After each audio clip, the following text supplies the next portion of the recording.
Algorithms are everywhere. They sort and separate the winners from the losers. The winners get the job or a good credit card offer. The losers don't even get an interview, or they pay more for insurance. We're being scored with secret formulas that we don't understand, that often don't have systems of appeal. That begs the question, what if the algorithms are wrong?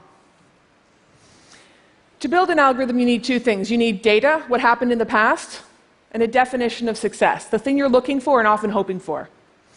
You train an algorithm by figuring out, the algorithm figures out what is associated with success, what situation leads to success. Actually, everyone uses algorithms. They just don't formalize them in written code. Let me give you an example. I use an algorithm every day to make a meal for my family.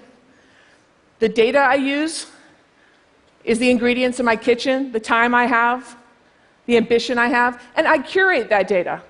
I don't count those little packages of ramen noodles as food. My definition of success is a meal is successful if my kids eat vegetables. It's very different from if my youngest son were in charge. He'd say success is if he gets to eat lots of Nutella. But I get to choose success. I am in charge. My opinion matters. That's the first rule of algorithms. Algorithms are opinions embedded in code. It's really different from what you think most people think of algorithms. They think algorithms are objective and true and scientific. That's a marketing trick. It's also a marketing trick to intimidate you with algorithms, to make you trust and fear algorithms because you trust and fear mathematics. A lot can go wrong when we put blind faith in big data. This is Kiri Soros. She's a high school principal in Brooklyn. In 2011, she told me her teachers were being scored with a complex, secret algorithm called the value-added model. I told her, well, figure out what the formula is, show it to me, I'm going to explain it to you. She said, well, I tried to get the formula, but my Department of Education contact told me it was math and I wouldn't understand it. Gets worse. The New York Post filed a Freedom of Information Act request, got all the teachers' names and all their scores, and they published them as an act of teacher shaming. When I tried to get the formulas, the source code, through the same means, I was told I couldn't. I was denied. I later found out that nobody in New York City had access to that formula. No one understood it. Then someone really smart got involved, Gary Rubinstein. He found 665 teachers from that New York Post data that actually had 2 scores. That could happen if they were teaching 7th grade math and 8th grade math. He decided to plot them. Each dot represents a teacher.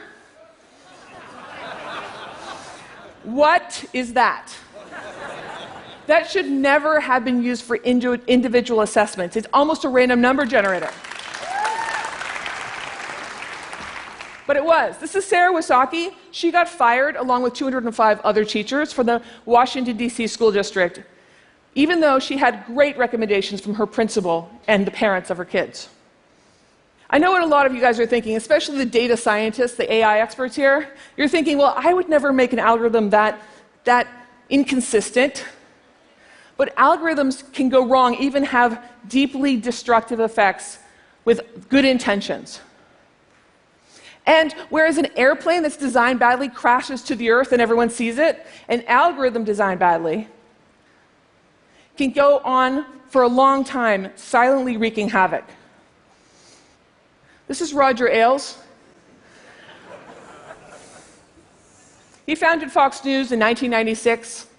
More than 20 women complained about sexual harassment. They said they weren't allowed to succeed at Fox News. He was ousted last year, but we've seen recently that the problems have persisted. That begs the question, what should Fox News do to turn over another leaf?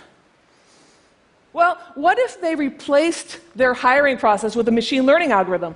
That sounds good, right? Think about it. The data. What would the data be? A reasonable choice would be the last 21 years of applications to Fox News. Reasonable. What about the definition of success? Reasonable choice would be, well, who's successful at Fox News? I guess someone who, say, stayed there for 4 years and was promoted at least once. Sounds reasonable. And then the algorithm would be trained. It would be trained to look for people to learn what led to success. What kind of applications historically led to success by that definition. Now think about what would happen if we applied that to the current pool of applicants.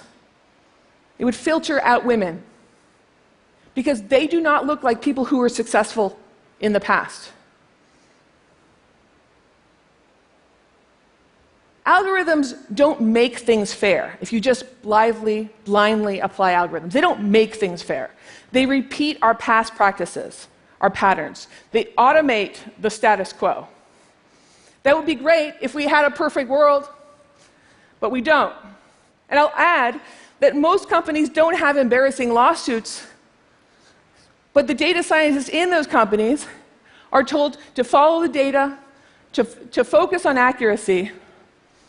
Think about what that means. Because we all have bias, it means they could be codifying sexism or any other kind of bigotry. Thought experiment, because I like them. An entirely segregated society. Racially segregated, all towns, all neighborhoods, and where we send the police only to the minority neighborhoods to look for crime. The arrest data would be very biased. What if on top of that, we found a data scientist and paid the data scientist to predict where the next crime would occur? Minority neighborhood. Oh, or to predict who the next criminal would be, a minority. The data scientists would brag about how great and how accurate their model would be, and they'd be right.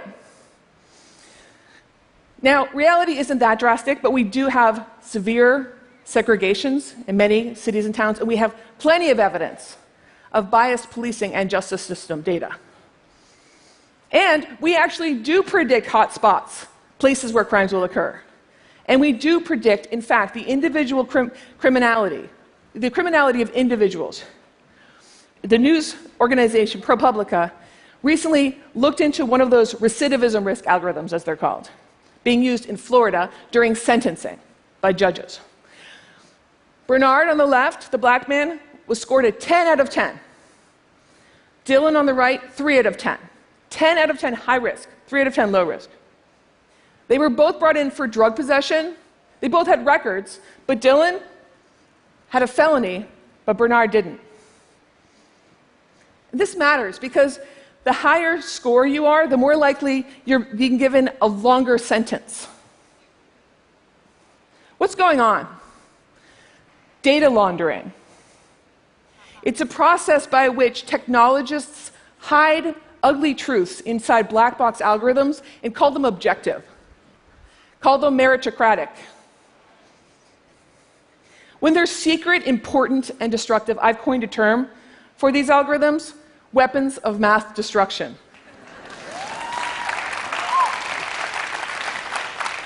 They're everywhere, and it's not a mistake. These are private companies building private algorithms for private ends. Even the ones I talked about for teachers and the public police, those are built by private companies and sold to the government institutions. They call it their secret sauce. That's why they can't tell us about it. It's also private power. They're profiting from wielding the authority of the inscrutable. Now, you might think, since all this stuff is private, there's competition, maybe the free market will solve this problem. It won't. There's a lot of money to be made in unfairness. Also, we're not economic rational agents. We all are biased. We're all racist and bigoted in ways that we wish we weren't, in ways that we don't even know. We know this, though, in aggregate, because sociologists have consistently demonstrated this with these experiments they build, where they send a bunch of applications to jobs out, equally qualified, but some have white-sounding names and some have black-sounding names, and it's always disappointing, the results. Always. So we are the ones that are biased, and we are injecting those biases into the algorithms by choosing what data to collect. Like I chose not to think about ramen noodles. I decided it was irrelevant. by having the data, trusting the data that's actually picking up on past practices, and by choosing the definition of success. How can we expect the algorithms to emerge unscathed? We can't. We have to check them. We have to check them for fairness. The good news is we can check them for fairness. Algorithms can be interrogated, and they will tell us the truth every time. And we can fix them. We can make them better. I call this an algorithmic audit. I'm going to walk you through it. First, data integrity check. For the recidivism risk algorithm I talked about, a data integrity check would mean we'd have to come to terms with the fact that in the US, whites and blacks smoke pot at the same rate, but blacks are far more likely to be arrested, 4 or 5 times more likely, depending on the area. What is that bias looking like in other crime categories, and how do we account for it? Second, we should think about the definition of success. Audit that. Remember, with the hiring algorithm, we talked about it, someone who stays for 4 years and is promoted once. Well, that is a successful employee, but it's also an employee that is supported by their culture. That also can be quite biased. We need to separate those two things. We should look to the blind orchestra audition as an example. That's where the people auditioning are behind a sheet. What I want to think about there is the people who are listening have decided what's important, and they've decided what's not important, and they're not getting distracted by that. When the blind orchestra auditions started, the number of women in orchestras went up by a factor of 5. Next, we have to consider accuracy. This is where the value-added model for teachers would fail immediately. No algorithm is perfect, of course. So we have to consider the errors of every algorithm. How often are there errors? And for whom does this model fail? What is the cost of that failure? And finally, we have to consider the long-term effects of algorithms, the feedback loops that are engendering. That sounds abstract, but imagine if Facebook engineers had considered that before they decided to show us only things that our friends had posted. I have 2 more messages. One for the data scientists out there. Data scientists, we should not be the arbiters of truth. We should be translators of ethical discussions that happen in larger society. And the rest of you, the non-data scientists, this is not a math test. This is a political fight. We need to demand accountability for our algorithmic overlords. The era of big data, of blind faith in big data, must end. Thank you very much.